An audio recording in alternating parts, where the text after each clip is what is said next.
What's happening, YouTube? You are back in the building with the Avengers of Life Gains and Current Culture. It's me. It's my boy, the living legend, Larry. How you feeling tonight, Larry?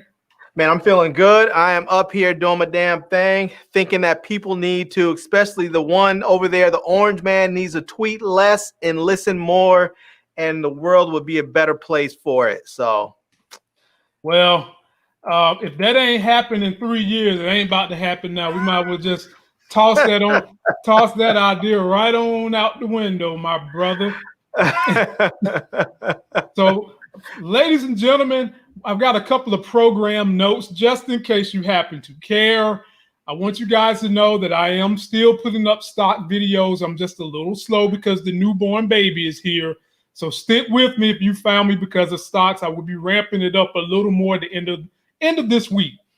Also, be sure to subscribe to not just my channel, but when I say subscribe, I'm also saying subscribe to Larry's channel. His link is in the video description, and on my channel, it's in related channels. And also, we might not go live Wednesday. I'm taking my baby to see her great grandmother and get some pictures and things like that. So there's a chance I might not make it back. But in the event, I will have footage for you guys to see it. And I'll tell jokes and make them laugh, that type of thing. And that's about it, man. So, we're doing Pvalley episode 5, which I like. And we're also doing The Shy episode 8. Yeah. First impressions, Larry. What was going through your mind during The Shy episode 8? Who was your hero? Oh, before we do that, what's up, everybody joining us for the live stream? I keep hearing people. I met some people in Greensboro today that I didn't even know followed this channel after I got my hair cut. They was like, hey, man, I follow your channel, man. I was like, for real? Yeah, man, we love what you do, man. Put some more of them videos about making stocks up. I said, Nice. Are you going to watch it? I was like, yeah, we watch it. We watch all your stuff, but we like those videos. So let me shout out Buzz, Olympia Horton, 351 Cleveland, Cash Money, Trisha C. Thank you guys for continuing to come and check us out, trying to be one of the better live shows. And getting back to you, Larry, impressions of The Shy episode 8 and Keisha's road to recovery. Yeah, man, it was a really interesting episode, and I really think that scene that they did between with Emmett and her, with Emmett and Keisha was really well written, I think. Oh yeah. That scene right there was really, really good. I think that, I don't know if there's something going on with those two personally off screen, but their chemistry on screen is so strong. It's hard to believe that there's not something going on between those two, Now, because didn't we not predict that of all the people that could help that girl break through, it would be either Emmett or her brother? You heard it right here from me and Larry, which is why y'all follow us, because we give you the knowledge, we give you the insight, we tell you how things can go with a story, and I'm trying to send Larry's script to Lena Waithe. She don't want anything to do with me the way I've talked about some of her shows, boy. Oh, be she does not want anything to do with me. But I oftentimes tease people that sometimes when couples break up and they got kids together, that emotional connection that brought them together to create the kid can, through thick and thin, bring them back together. And I think one thing that might have helped Emmett and Keisha is the fact that they did have a relationship, and even though it didn't go the way Keisha wanted it because Emmett can't keep his junk in his pants, they still was able to have a friendship. And I think that those two anchors kept them close to each other. Yeah, and I think because they've been together in the past and they've been intimate, and because they are friends, they've allowed themselves together to have this sort of open, safe space where they both can talk about things that maybe they wouldn't have talked about while they were dating. And they can talk about things that maybe they won't talk about with other people, whether it be their other significant, their other partners, other significant others, or their friends or whoever. They seem to really have provided for each other a safe space. And the way that Emmett is, though, the way he is with her, I think is exactly what she needs in a lot of ways, where it's not like, oh, let me just ask you a bunch of questions to try and get you to talk about it. He was like, yeah, okay, I just want to put eyes on you and make sure you're good, and I'll leave now, you know. And she was like, nah, why don't you stay? Wait, you know. And then, you know, when she was like, I don't really want to talk about that, it was none of this pressure like, oh, you need to talk about this, you're gonna need to get help, you have to work through it, yada yada. None of that. It was just like, all right, you don't want to talk about it, cool, we'll talk about something else. And you know, and she was asking him questions. Even he said he didn't want to talk about his own stuff, but then when she questioned him a little bit, he opened up and started talking about it. And I think it gave her a little bit of an escape for that moment. Just it was a moment where she was able to take her mind off of things and be back in a normal space for just a few moments. And you know, so but I thought it was funny where she said, I'm glad we're not dating, because that would have meant you were cheating on me with that chef chick. So, you know, which is true. But I honestly would not at all be surprised if we see Emmett and Keisha back together. I don't know if it's going to happen this season, but I would not be surprised to see those two back together. Oh, me neither. Now, can we talk about Dre, who's supposed to be a counselor? She keep fucking up. First of all, I understand the issue she's having with her wife. Like, even though the mom is going through what she's going through with the kids, she is still also a wife too. I get that. Right. And I can understand why that is causing tension with Dre. But what I don't get was, why the hell did Dre invite the friend over there that had been spilling the tea to the news?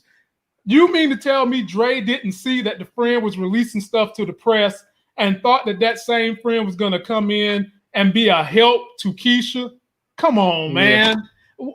Larry, what are they trying to do with Dre's character? I don't like Dre. I told you I didn't like Dre from the beginning. I don't like her now. I'm not going to like her in the future. I'll tell you another thing during that episode I didn't like with her too is she invited the friend over, but then when Ronnie came over and she looked through the peephole, she did one of the, what's this nigga doing here? You know, one of those type of deals. And I'm like, this dude saved her life. This dude was out there in those streets finding people, right, and hunting folks down. He went to that dude's house before, came back there and broke into that joint, knowing good and well he could have ended up going to jail or getting killed or whatever else. And instead, he's putting his life on the line. And when he comes to knock on your door, right, you want to suck your teeth at him and look like, why is he here? And Larry, not to mention, wasn't she the one in episode 2 that ran up on homeless Ronnie and said she was gonna handle him if she found out he had something to do with Keisha getting missing? And she ain't never apologized for that whole whack ass. No, and he saved your daughter, right? It's not like she answered the door and gave him a hug and said thank you so much. Everybody treated him wrong. It's not like any of them hugged her and said thank you so much, we appreciate you. She opened the door and said, what are you doing here? The only one that treated him right was Keisha. Exactly. And he said, Keisha invited me. Keisha asked me to come over. And she did. She treated him right. And he was honest with her. I thought that scene between the two of them was really nice too, because she knew that he had killed somebody. She knew that and was asking, why does it stay with me? How do I deal with this? And he's just letting her know it's going to be a long road. This is not going to leave you. It's going to stay with you. He was like, you took a life. That's not something that you walk away from. You took a life. It's going to stay with you for the rest of your life. Maybe you get to a point where you don't see his face every night, or you don't see his face every time you close your eyes, but it's still going to stick with you every day. And, I really like the fact that he was honest with her in those moments, that he talked about how he dealt with it, started drinking again, and was making her promise not to drown her sorrows or whatever in a bottle in brown liquor. He should just said liquor, because I don't want her to start drowning her sorrows in clear liquor either. you know. But you don't want I her to mean, drown her sorrows in anything that's going to be destructive. She could go from that. She could go to cocaine, anything. You don't yeah, want her to drown her sorrows in anything that's not going to help her get back to a road where she can plan her life the way she wants it to be. right. Yeah. So, you know, I think they just did him wrong. Even Kev, as much as I understand why Kev may have some ill feelings, because you know he's cool with Jason, and Ronnie killed Jason's little brother. I get that. I get there's some ill feelings, but he just saved your sister's life. Well, I mean, Kevin's the only one that told him thank you to this point. he did, but even when he told him thank you, it was so just like it felt forced, almost like I feel obligated to say thank you to you, even though I don't want to. It was like he walked into the hotel room. He just looked at him and said, thank you, and walked out. I was like, damn, Kev, you couldn't have gone over there and gave the brother a gentle handshake, a squeeze on the shoulder, or something, some sort of acknowledgement that said, you saved my sister, and I will be forever thankful for that. You couldn't have done something besides just thank you. It was almost like he was looking like, damn, it had to be you. It couldn't have been somebody else. You had to save her. That's what I got from it. It was like you had to save her. It couldn't have been somebody else. Hey, look, I agree with you, but at least he said thank you. Ain't nobody else thanked the man. They ain't send him no cars, no chocolate, no nothing, no yada yada. Kevin's the only one that forcefully went in there and said thank you, whether he wanted to do it or not. It was the right thing to do. Yeah. And nobody else in the family has done it other than Keisha. No, you're right, and I appreciate the fact that he did it. Maybe I should dial it back a little bit. He is a kid. He is a child. Right. He's not fully formed yet, and so he's going to make mistakes. And even in the midst of all of this, even if I don't like the way he said it, the way he did it, he still did it, and it's important. Sometimes when we grow up, sometimes I've made apologies to people I didn't want to make apologies to. Sometimes the way I made those apologies may not have been as contrite as they should be. Hell, you didn't even give me a good apology for messing up our money with them stocks, man. Damn it! Which stocks? Which ones? All these IPOs that done came down the pike, and then you later gonna say, "Hey, man, I dropped the ball, Lamont, man." Like you didn't even want to tell me. I'm just like, you're supposed to be my man. See, man, so yeah, you should know. I was trying to make it up to you, telling you to go ahead and jump on board with American Airlines when it was at $10, and you kept saying, nah. Now it's up to almost 14. I'm sorry, but I still don't like the stock. There you go. I still don't like it as a long-term play. So there you have it. Oh, I love it as a long-term play. I might buy some Hurt stock and hold it just to see what happens. Ladies and gentlemen, do not listen to him. Don't do it. Now there was another thing in this past episode that kind of got to me, man. We've been repping Papa the whole season, and now can we say that he efficiently got a contact in there while they was vaping? To think that it was cool to come sit at that table, grab that food, and try to push money he got from Keisha's holder and thought that Keisha was going to want it. Well, see, here's the thing with Papa. I don't think Papa did that I don't think he was doing that with insensitivity. I don't think he meant to be insensitive in that moment. And I don't think he was doing that maliciously. I think that's one of those mistakes you make as a youth because you are inexperienced and don't know that that's probably not the best way in time to do that. And I mean, he could have later, or even in that moment he could have, but he probably could have later just told Keisha, hey, I didn't realize it, but at the time, that dude had been coming into the pizza shop and leaving extra large tips, and I don't feel comfortable about using that money.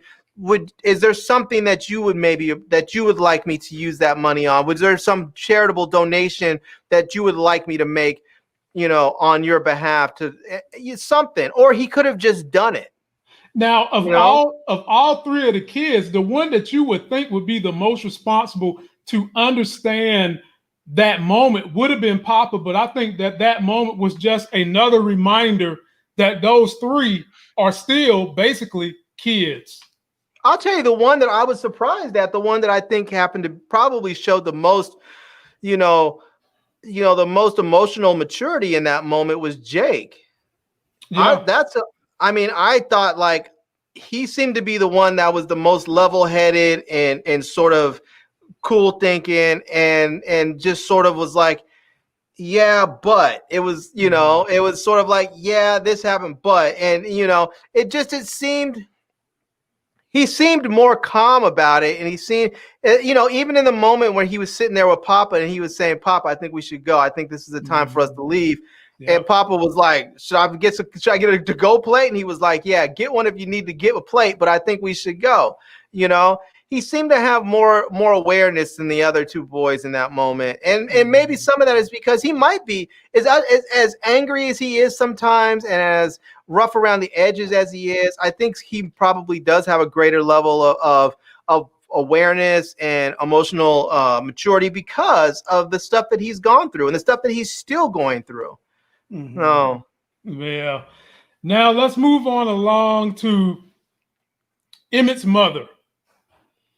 Was really the first one that was able to break through to Keisha when the parents wasn't breaking through. Kevin wasn't even trying. I mean, the parents was almost having to go seek some counseling themselves.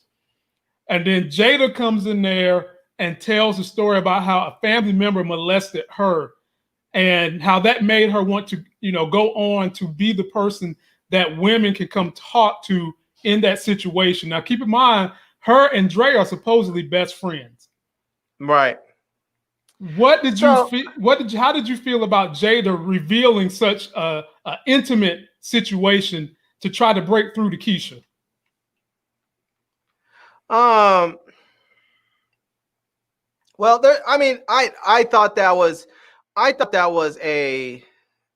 thought it was an important conversation for them to have. Mm-hmm. And I was glad that she was able to share with her that something had happened with her. And in some respects, I think Jada sharing her experience with Keisha may have let Keisha realize how lucky she is the way that she was able to end her situation. Because as Jada said, when it happens with someone in your family, you're living in hell, basically. You can never get away from it. Every Thanksgiving, every Christmas, every whatever, that person's there in your face, smiling in your face, in your space. You can't get away from it. And I think she was almost saying to Keisha, in some respects, you killed him. You were able to exercise yourself and this world of this monster. I couldn't do that. This is a person that's in my family. Not only could I not get rid of them, I had to continually be around them. So, right.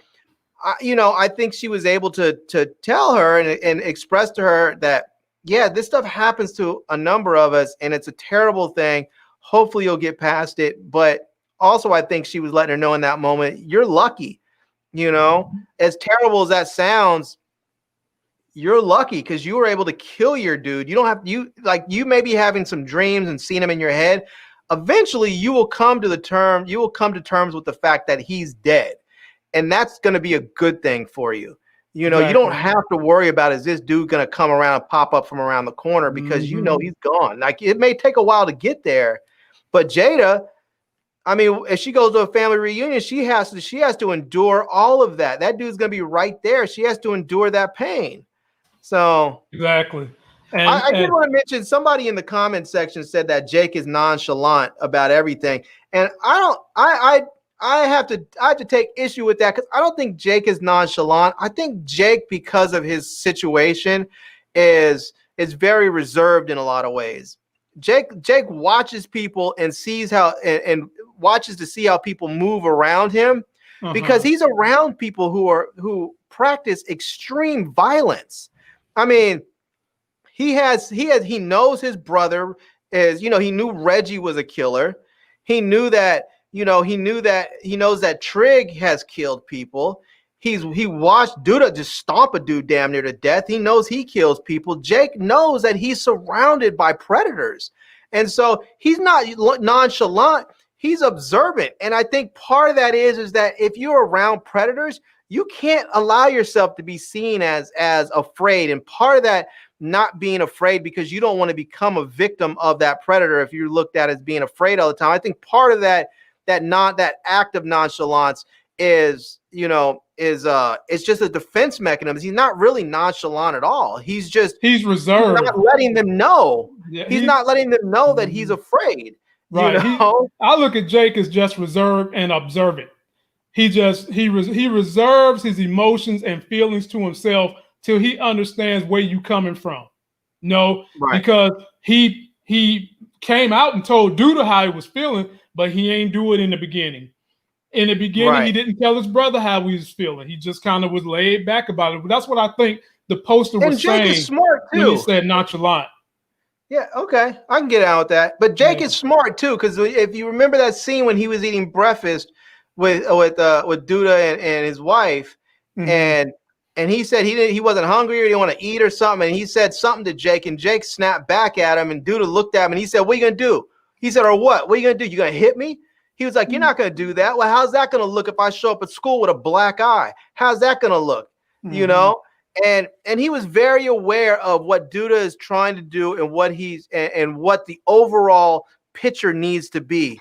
And they need to keep the appearance of a happy family and all of this. And he understands his place in that. He understands his role in that.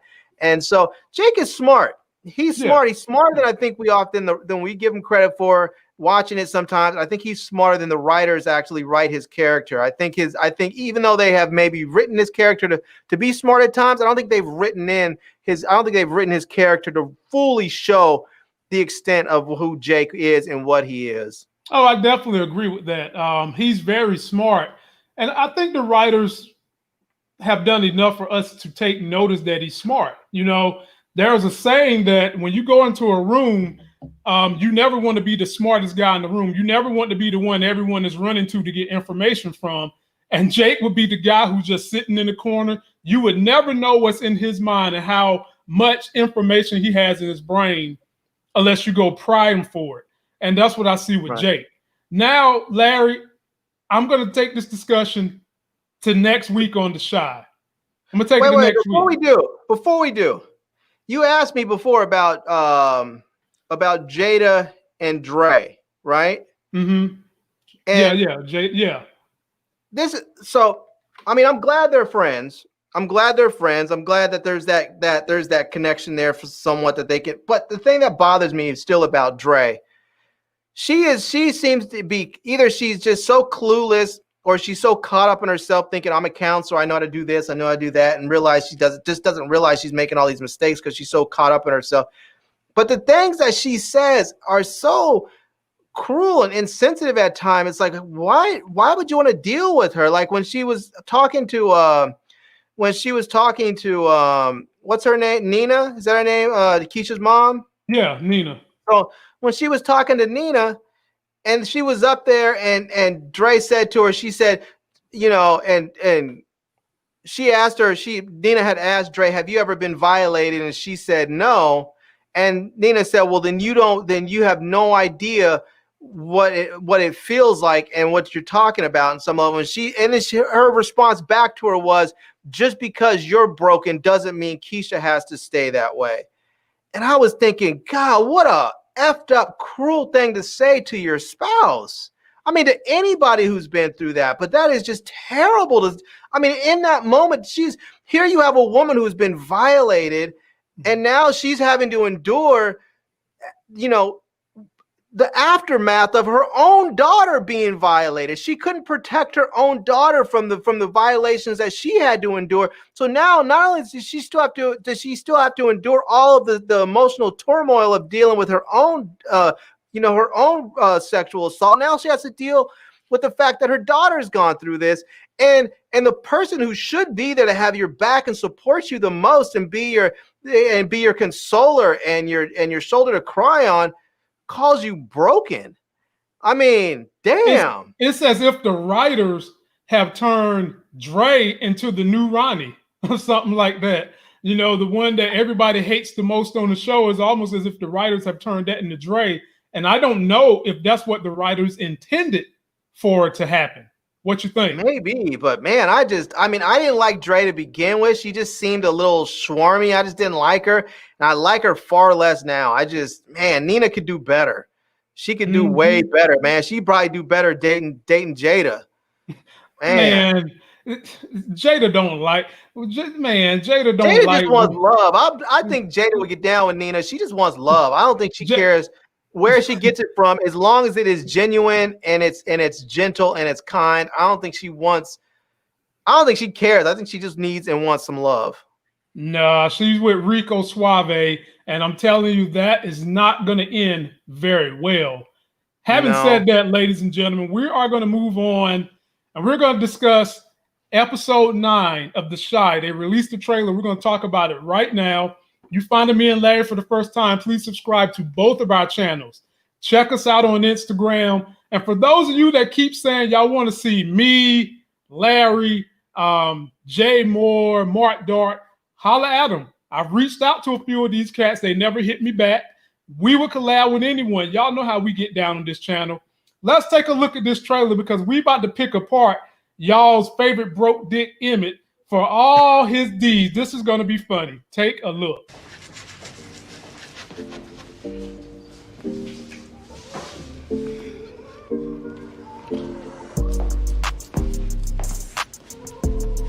What, nigga? Huh?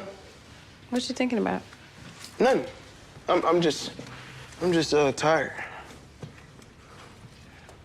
Yeah, 'cause you've been working so hard. Yeah, I'm just trying to make sure everything right before we open.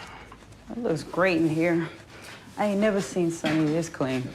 Yeah, but I gotta put my stank on it. We gotta put our stank on it. Yeah, we gotta make it our own. So what you thinking? I was thinking about getting some new chairs, redoing the floors, maybe do a wallpaper, but only one wall. What's that called again? An accent wall? Yeah, one of those. We gotta make some money first. Oh, yeah, I will. What y'all gonna call it? Oh, Emmett and Dom's. Nah, fuck that. Naming a restaurant after yourself is like bad luck. I mean, look at what happened to Sonny. Yeah, true story. So what we gonna call it then? I don't know, we'll think of something. Well, you better think fast. Well, I can't rush it, you know? It's gotta be inspired. Well, let me know if you need some inspiration.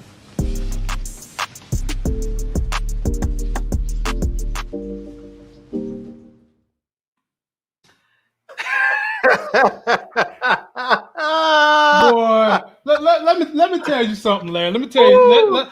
First of all, who the hell cleans windows the way Don was cleaning windows when he was under there fixing that table? If they clean windows like that on Fifth Avenue in New York, it'd be a whole lot of people falling out the sky trying to clean them skyscraper windows. It'd be accidents all over the place. Nobody cleans windows bent over like that.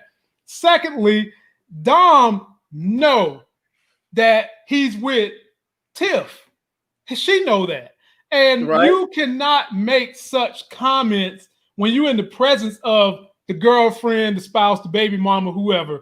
So that is just telling me that this is a setup for a breakup. And he's either going to lose his baby mama, or he's going to lose the business, or he might lose both. Business and pleasure this early don't mix. Larry, what do you think is going to happen to old broke dick Emmett? I think that I would not be surprised if him and Tiff break up. But I'll tell you, I think what might happen is, I think he might break up with Tiff. It might not even get started fully with Dom, like besides just the one smash they had. Maybe they'll hook up again, but I don't think they'll ever hook up where they get together. I honestly believe he's going to end up not being with Dom. He's going to break up with Tiff, and somehow he's going to end up back with Keisha. That's what I think is going to happen. But I don't know. But I mean, Tiff is not dumb. She recognized what happened. Either one of two things have happened. Either one, they've already been together, or she just knows there's that chemistry there. Something's going to jump off. Or she already knows, just by the way Dom is just flexed on her, that she wants him. And so She knows Emmett's weak, so if Dom wants him, she knows that eventually one day they're gonna be working together. It's gonna be late. If Dom decides to throw it at him, Emmett's gonna take it. We already know because he already did take it. So, well, I think it's just a matter of time before it all blows up. You know, I hope the business doesn't blow up, to be honest with you, because I really like that he has his own thing, even though I hate the way he got it. I want him to stop being a little hustle man, a little struggle man. I want him to actually get something and then grow the hell up. Keisha foreshadowed this with Emmett when he was in the room talking to her. She foreshadowed that this was going to happen. It's just a matter of how is it going to go down? How is it going to happen? How is the destruction going to happen? And what is his mother going to have to say about all this? His mama know how he is. You know, she's a grandmother to what, 4 kids now? She know how he is. How is she going to get drugged into this? And they staying underneath her roof. So this could be Lala's so big, man. I always used to tease and say that Keisha Tiff is like one cupcake away, and putting her next to Lala, man, she almost looks skinny. I was like, man, hey Lala's man, stop it. You know you like all that Rubbermaid. I do not. Yes, I can get out with Keisha-sized chicks. Man, I'm not down with those big extras. I know you used to have a rubber band ball back when you was a kid, and she reminds you of every bit of rubber band you had in that ball. You ain't got a lot of old Monty Mont. You ain't got a lot. That cow was out the barn. Man, she's gonna, if she gets any more work done, she's gonna have to put a recycling tattoo on her butt or something. I don't know. Hey, back that truck up. Beep, beep, beep, beep. Everywhere she goes, she go backwards. She's gonna have to have an alarm to get them hind parts through anything. But I'll just say, Lala, if you ever watch this, enough is enough. I mean, you didn't need it to begin with, but enough is definitely enough. Please. Yeah, and please don't go down that route that some people do when they start getting plastic surgery and start messing with their face. And next thing you know, you end up looking like some crazy cat person or something. Don't do that. You mean tranny? No, I mean like people who look like they're like, and I'm not trying to diss anybody, but like Lil' Kim. Lil' Kim is one of those people that just went crazy on the plastic surgery, and she looks like one of those people that's turned into like a cat person or something, where their face starts looking like a character of a cat. She looks crazy. Oh, you saying she looked like Michael Jackson when he turned white, is what you're trying to say. I mean, Michael Jackson was even looking different, but Michael Jackson, I felt like, didn't go either as far as like Lil' Kim did, or he just had better plastic surgeons. He was crazy, just not as crazy. Michael Jackson, by the time he was done, was looking just like the Scarecrow from the Wizard of Oz, only with a Jerry curl, and that's the same thing Lil' Kim did. That's him. Yeah, man. Bruh. Yeah, that was him in the Wiz, man. That was him in the Wiz. He was just trying to live out the rest of that character's days for him. Well, we'll keep you guys abreast on episode 9, but I want to give another program note, ladies and gentlemen. It's about to get busy on Sundays. For those of you that didn't know, this Sunday, this show comes on too, Lovecraft Country. And this is going to be an absolute dynamo of a show. I'm going to have to try to do a whole lot of sleeping to get that in, and then to try to do the Shy to finish off the 2 episodes. Then I'm going to start putting Pvalley in the mix on Monday.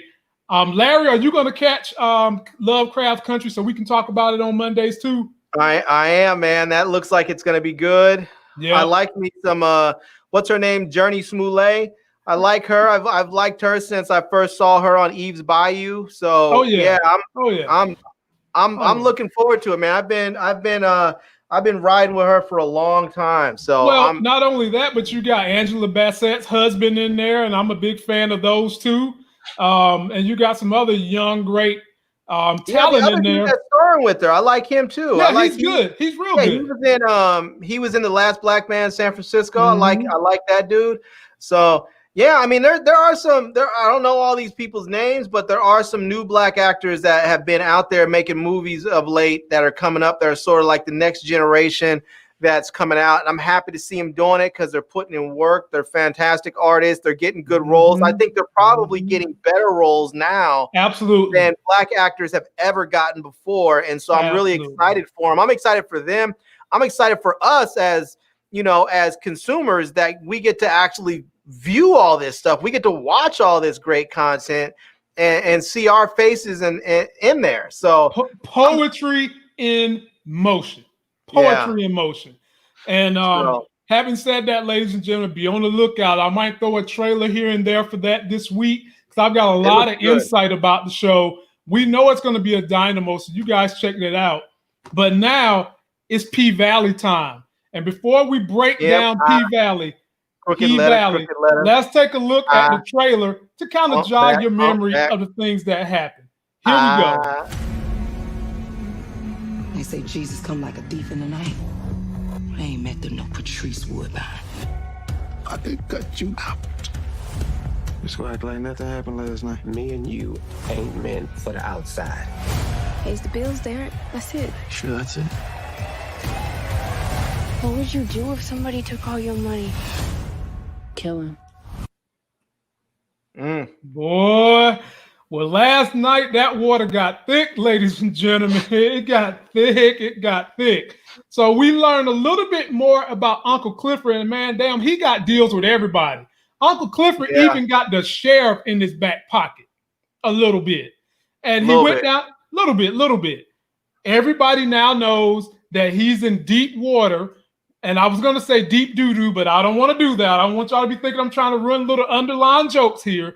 But he's in deep water, had the eviction notice in 15 days put on the door pink, right? He goes down there, hollers at the sheriff, tells the sheriff, yada, yada, yada. Then he goes and hollers at the mayor, who ain't having it. The mayor's like, we've been trying to get you up out of here for a long time. Anyway, he ain't having it, right? But the main storyline for me was my girl Mercedes being stuck in jail, and she thinks she's going to come back and work at the Pink, but that crooked letter is the new star attraction. The crooked letter has taken over. There's going to be beef between them two. I can tell you that right now. But an alliance was formed between Autumn Night. I'm going to call her Autumn Night again. She's earned my respect back. and Mercedes.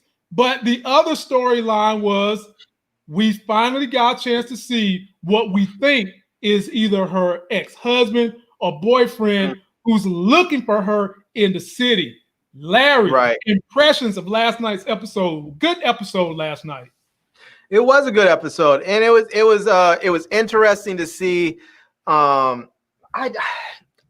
don't want to necessarily call it an alliance between Mercedes and Larry. It's an alliance.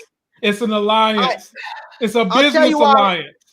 Let me tell you why I don't really want to call it an alliance. Okay. Because I think Autumn Night is using Mercedes, because the only reason why she went and bailed Mercedes out and went to get and let her in on things is because she knew Mercedes didn't want to go back to the club. And most importantly, she could no longer go to that check cashing place, that money transfer place, and send all that money on her own because they put limits on it. And they said, sorry, nothing we can do for you. You're done. So she was basically getting locked out of her own business or her own scam, whatever she's running. She couldn't do it anymore. She needed somebody that could do it. She knew Mercedes was in trouble financially. She knew that she didn't want to go back to the club. So this is a way. She basically saw a perfect opportunity and she just seized upon it. I don't think she cares any lick about Mercedes. Okay, and I think Mercedes will find that out the hard way. Well, let me stop you there then. Couldn't she have picked Gidget to do it? She could have had picked Crooked Letter to do it. Why did she pick Mercedes? She could have had picked anybody to do that scam with her. I think because Mercedes is smart. Mercedes is resourceful.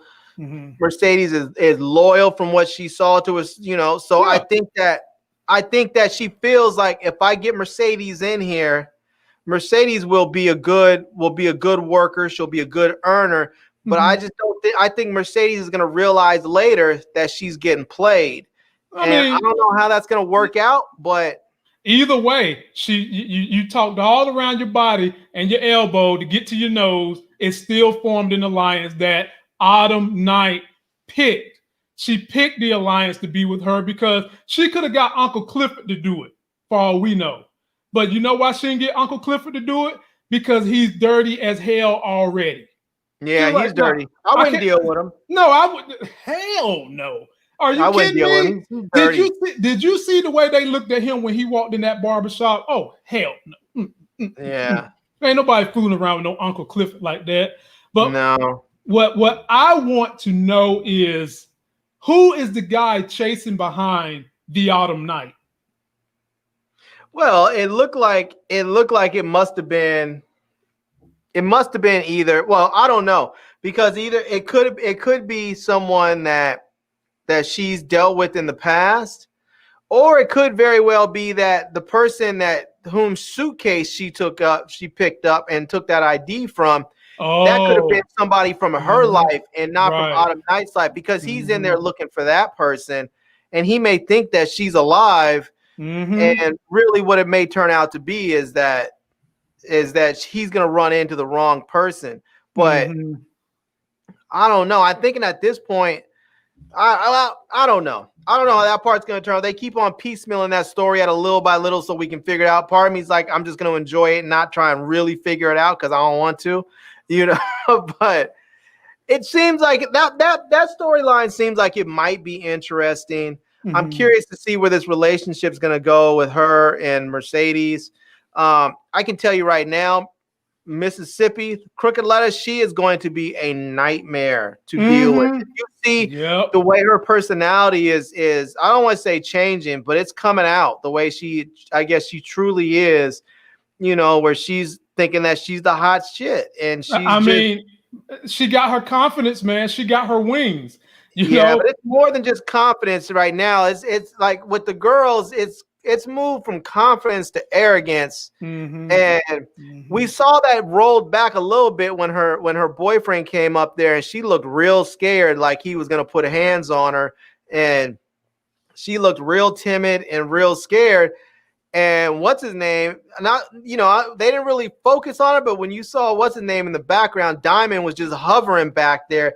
It was almost like he was waiting, like, please, bro, do something. Yeah. He was, please put a hand up and smack her, do something so I have the excuse that I need to snap every bone in your spine, Right. So, and I got this weird feeling. Now, y'all know that I have made crazy claims that have come true. I got this weird feeling somebody's going to wind up killing Diamond. I just got this feeling. Really? Yesterday, when they let baby daddy that we know beats on the Crooked Letter walk right on past, and Diamond ain't do nothing, there was really no exchange, I was saying to myself, they setting Diamond up for a failure. I don't know if he's going to go to jail, get shot, something. There's going to be some plot that's going to happen to Diamond. I see it coming. Yeah, I can see. I think he might end up going to jail over it because, they're in Mississippi. Really, no matter where you are in this country, as a black man, you can't just go kill a white dude and think you're not going to jail over it. Even if you're in the right, you're still likely going to jail over it. But in Mississippi, they may not even give you the opportunity to explain how you were in the right. They'll just throw your ass up under the jail. So I think there might be the case. Honestly, I don't think they have gators in Mississippi like they do in New Orleans, but they're not that far away. If I was Diamond, I might be like, yo, we're going to take these girls on a road trip to another club. I need you to come with. And then when you're down in Louisiana, just take him down there to the bayou and feed him to the gators and be done with it. Oh, they got gators in Mississippi now, bro. They got them. They got them all around that area. If you're going to be walking in some river water, you better be on the damn airboat because you might lose your pinky toe around them gators. You go. Yeah, man. And there you go. Just go ahead and chop them up and send them down there to the gators. Next time he puts hands on her, just go ahead and deal with them. Now, there was a character they introduced last night that we got to talk about this. Can we talk about divorced big girl that can sing? I don't mean sing. Her ass can sing. So you have the chick that was getting a divorce. She had her alimony money. She came to see Mercedes, fell in love with the Crooked Letter. and then fell asleep in the damn club and wound up driving about to run straight into the store where Autumn Night was wiring money, and the police got her, put her in jail with Mercedes and her mom, and the mom started having church in a jail cell, which would be a better place for her to have a damn church and give Mercedes her money back. But anyway, the big girl started singing. I was like, damn, this chick got pipes, golden pipes. And she was in there singing. And Larry, did you hear where she said, after she got the divorce, she slept with the mama? She said she got a divorce. That's why I was shaking my head. She said I got a divorce because I cheated on my husband with his mama. And I said, oh my Lord. Man, these some scandalous moms up in this damn show, man. These mamas is a trip, boy. I mean, these mamas is a trip. Larry, is there going to be any more to her character? Or was that it for her? Was she's a one and done? No, they gave her way too much screen time to drop her up out of there. She's going to be there. She's going to be around probably for the rest of the season. I wouldn't be surprised if she ends up going over to that church, and she might end up being sort of the bridge between Mercedes and her, because she likes girls. She's up there. She's a fan of Mercedes. And she can sing, so she's probably gonna end up going to Mercedes' mom's church, and I don't know what else is gonna happen with her, but I'm almost certain she's gonna be around probably for the rest of the season. Yeah, we'll see. I mean, the mama can, even if not every episode, maybe a couple episodes. The mom can let her lead the choir the way that chick can sing. That chick could sing, man. I was like, whoa. Now, let us talk about Little Murder. Now, Larry, has Cross Colors made a comeback? Because, I mean, did you see that damn outfit he was wearing when he was trying to get Uncle Clifford to say, let's go public with the relationship? Oh, he's not Little Murder anymore. She said Little Murder, and he said Lamarcus. Yeah, whatever he wants to be called. La Murder, Lamarcus, whatever the hell is. Brother, wear something else other than Cross Colors. I thought that the explanation Uncle Clifford gave was spot on, because I was trying to figure out, why wasn't Uncle Clifford wanting to go public with the relationship? And when he broke down them going together in the South or what may have you, and how people still are kind of reluctant to accept the behavior, I thought that was kind of reluctant, period. Uncle Clifford said the last two dudes went for a stroll down the Riverwalk, ended up dead floating in it. That's not kinda. Larry, let me tell you something. Them dudes that do that, the ones that are doing that, some of them is having homosexuality too, but they portray it like they're not. So I mean, let's not get it twisted here. Don't let some of these two dudes who act like they super against it ain't somewhere doing it themselves. But I mean, I feel what you're saying on that, and I thought that was the greatest answer Uncle Clifford could give about them not going out and trying to have some kind of working relationship in the public. Yeah. Now, I think that's partly true, but I actually think he likes Lil Murder, and I think that he doesn't really. I think because Uncle Clifford is who he is, and Uncle Clifford is obviously out and flamboyant and everything, I think he understands what that means to be out in public, and I think he does. I think he believes that Lil Murder doesn't quite understand what that means, and I think he likes Lil Murder and is trying to protect him. He's not just trying to protect himself. I think he's really trying to protect Lil Murder, because I honestly believe that Uncle Clifford has enough knowledge and understanding of how things are, and he's been out long enough that I think he would know how to navigate those situations, whereas Lil Murder would not. And I think him saying that's really looking out more for Lil Murder than it is for himself. But now let us not get off Isaiah Washington, ladies and gentlemen, who is playing the mayor, and damn, he's playing the hell out the mayor. But we can't forget Isaiah Washington is almost an Oscar caliber actor. The dude can act. Yeah, this is the first time I've seen him in a role like this. Normally, he plays like such a nice, respectful dude. Right. That's exactly what I was telling my wife. You're used to seeing him on like ER shows like that, and he's doing this show, and he whatever I thought Clifford had on him is not a big deal because he's just going to the hilt. They're going to get this casino done, and he's just counting the days down to that strip club is cut. Larry, how is Clifford going to get out of this?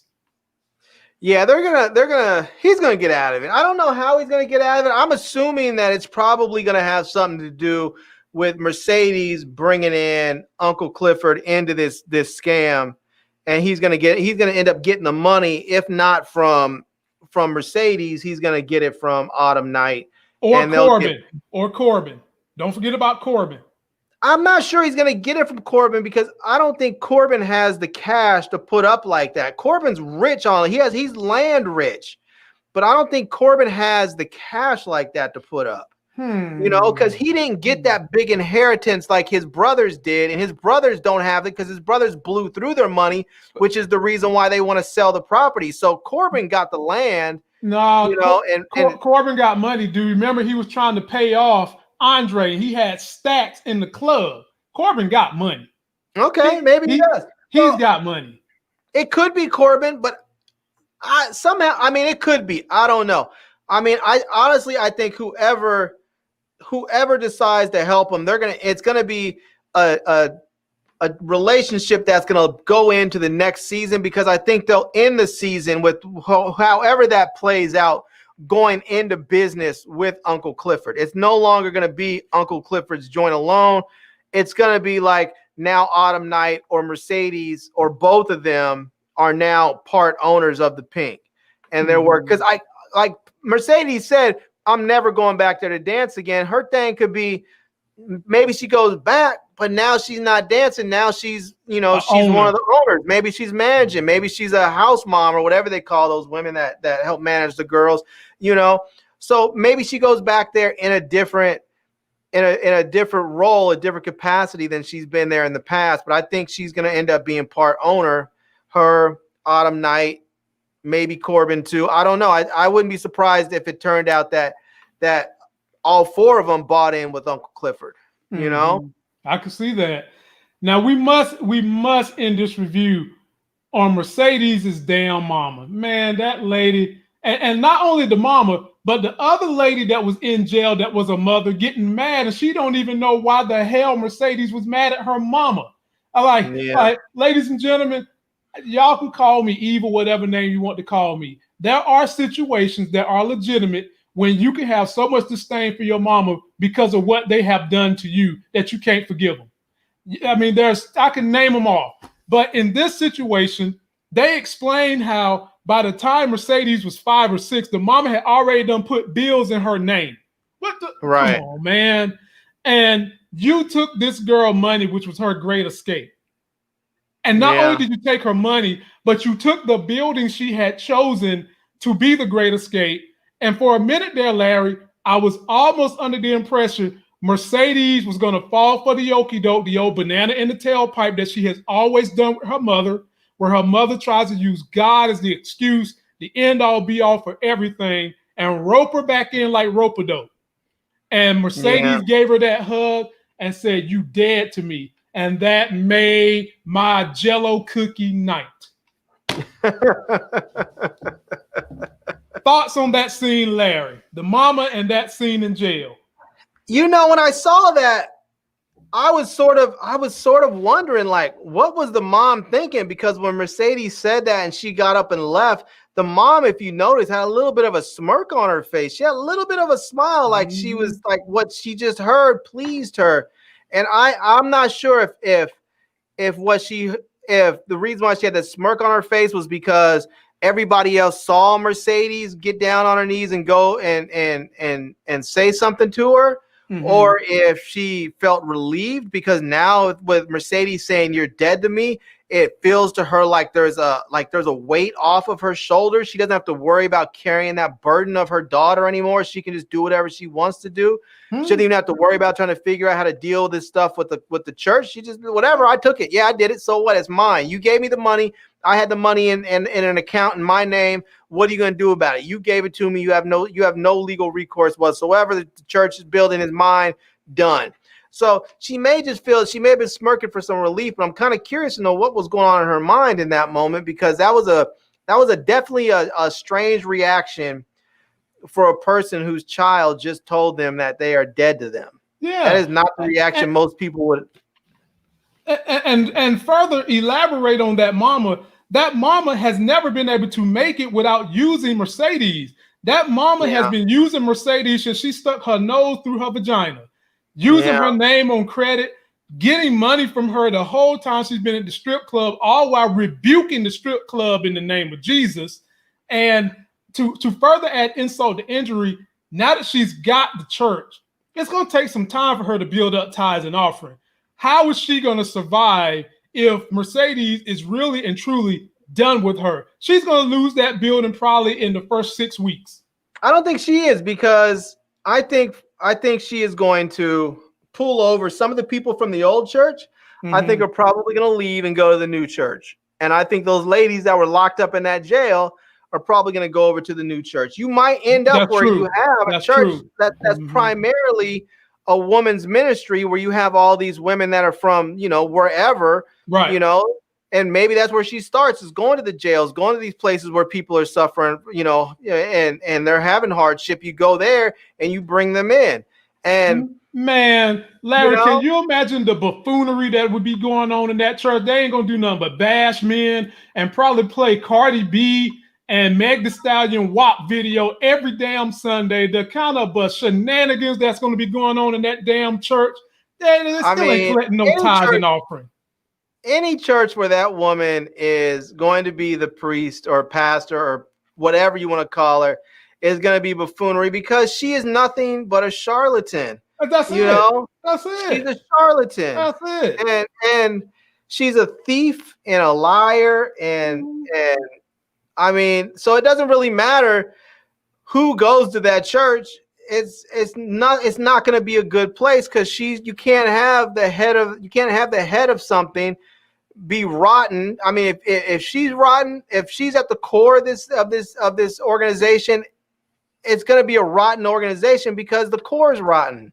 And Larry, that's what I'm saying. Her out. That's what I'm saying. How can this organization last when she can't even manage her money? She cannot manage her money. What they're going to come to they're going to come to the church. The door going to open, but the lights and the air conditioning going to be off. I mean, she can't manage her money. I don't know what kind of sermon she thinks she's going to be preaching, but it sounds to me like her best sermons can be served cold in jail. That's where her ministries need to be at, if that's what she thinks she's going to do. I don't see it working out well for her and this organization. Yeah. What I thought was interesting is that I feel like Mercedes, and maybe this is a good lesson for her, and maybe some of the other women in that club probably need to learn that same lesson. But I feel like they're, the way that she treated the guy who turned out to be one of the police officers or sheriffs who was there, and the way that she treated him in the club, and then when she saw him on the job, he was upset with her, but he still treated her with dignity and gave her his jacket and said, "It gets cold in there." Right. And I hope that's a lesson, because I feel like so many people, at times they get locked into the small little world that they live in, that they forget there's a much bigger, broader world outside. And as long as you stay in that little world, maybe you're safe. But the moment you step outside of that, you realize there could be consequences for your behavior that you've done inside your little world. There may be ripples that happened outside, and you may feel those once you step out. But do you understand why she had beef with him? They flashed back. He kept trying to touch her. I do. And I also remember that she took his wallet. Oh, yeah, she did. And he also attended that church. Right. And so I mean, I get why they had beef, but he still, I guess, in that moment, he was angry still, because he was like, I still haven't got my wallet back. But in that moment, he could have been a real a-hole to her, and he wasn't. And he wasn't. And I hope that she realizes that maybe the way someone is treating you in this club is not the entirety of who they are. Just like I'm sure if she met a man and really wanted to be in a relationship with the man, and he was like, nah, I can't date some stripper. I see what you guys do in there. She may have to explain, look, when I dance, when I'm shaking, when I'm taking tips for money, this is not who I am outside of work. This is just a small part of who I am. I hope that and this is the thing that gets me, is that I often, and I've had friends that were strippers, and they will say, oh, men are terrible. I see the way men act, and they get in there. I don't, blah, blah, blah. I'm like, yeah, but you have to remember just the way you are when you are in that club. It's a small part of who you are or what you can be. And when you leave, you're somebody else. You're at work, you're someone else. And the way a guy is when he goes to a strip club is a small part of who he is. Like, you're not going to go and see a guy that may be, may go to the club and he may be a little bit of little aggressive and he's throwing money and whatever else. You're not going to see him act the same way if he goes to a room full of church women, or if he goes to a room with a bunch of his mom's friends. You're not going to see him acting the same way. It's situational, and people act and respond differently.